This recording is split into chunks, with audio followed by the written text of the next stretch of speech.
Hello. We'll be talking about Paulina Olowska. She was a contemporary Polish artist known for a diverse and multidisciplinary practice that includes painting, collage, performance, and installations. Her work often engages with themes related to memory, nostalgia, and the intersection of personal and collective history. The art piece named Torsik depicts a woman with her hands up wearing what appears to be an abstract sweater piece. Looking into Polish history, abstract art wasn't accepted, especially during the communist era from 1945 to 1989. In 2010, that now redundant proscription fueled a series of arresting paintings Paulina Olowska produced. This is a quote from Lakma on the piece. This piece uses lines to create a series of geometrical shapes across the lady's sweater, all resembling squares or some quadrilateral shape. The only place the lines aren't used is at the face, where the lady stares directly at the camera. There are two prominent lines running up the sweater that seem to be parallel to each other and lead directly to the area which is her head. On either side of her face, her arms are painted in a way that forms a triangular form to her face, using the sides of her face as the base of these triangles. Additionally to these uses of geometrical shapes, there are vibrant colors used throughout the art piece, including many different shades of pink, brown, and orange. The entire model is contrasted against this pink background that seems to shine off her like a light bulb, leaving the rest of the canvas dark the further it is from her.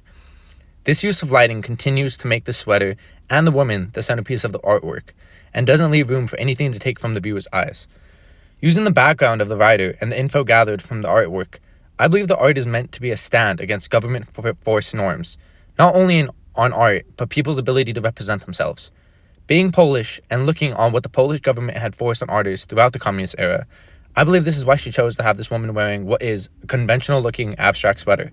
The sweater and girl are both highlighted in the art and figuratively highlights one's ability to represent themselves and who they are through art and what they choose to wear or create. I would like to include this analysis with a quote from Tom Williams, a writer from Art News. A number of the canvases are based on tasteful Western-style magazines from that period and feature models posing in stylish attire before rustic backdrops. Jacket Octavia, for example, shows a woman in a belted sweater, arms akimbo before a sun-dappled wood fence. The two protagonists of Woolmark stroll in a wintry birch forest in thick overcoats. Ironically, the paintings are nostalgic for an era likewise characterized by an intense pinning, but for the glamorous West. This quote gives further evidence of how these art pieces that were a part of a series were meant to represent a Western style, and I choose to believe that she chose a Western style due to its freedom and artistic expression and how nobody has to be limited in any form in their expression in this culture, compared to that of the Polish norms. The next artwork we are focusing on is The Orator by Magnus Zeller. The background on this artist and the painting is very well recorded, as Magnus was a second-generation expressionist that came after the end of World War I. This was a quote again from Lakma.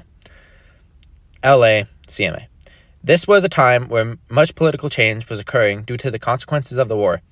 Many were wishing for some change from the government. In this age came revolution and inspired many artists to try to become a part of the revolution, which is where this artwork was inspired from. Starting first with the lines of this piece. The lines which form from the walls and ceiling of the room all conjoin on the man's right arm, making him immediately the center of attention in the art. Another example of this can be seen on the table which the man is standing on. The table seems to have a line which cuts directly through the center of it diagonally, which ends directly on his foot and makes the table seem to erupt in the center where he is standing.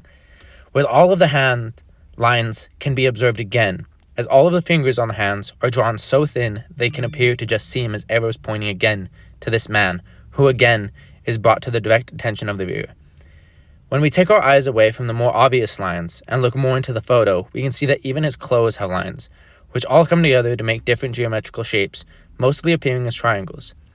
Moving on to the color of the painting, we can see that seems to be a universal dress code in the room, as all the men are either seen to be wearing orange or a form of blue. This can further depict that this is a room full of people who are on the same idea, revolution. This universal dress code for everything in the room, from the people's clothes to the walls to the very table, are all meant to demonstrate the union of the people and how they are all coming together as a collective, looking for some form of change in a government which was battered and falling apart. Zeller continues to develop this idea throughout the entire piece of this group narrative, and even the name relates to this idea, to orator.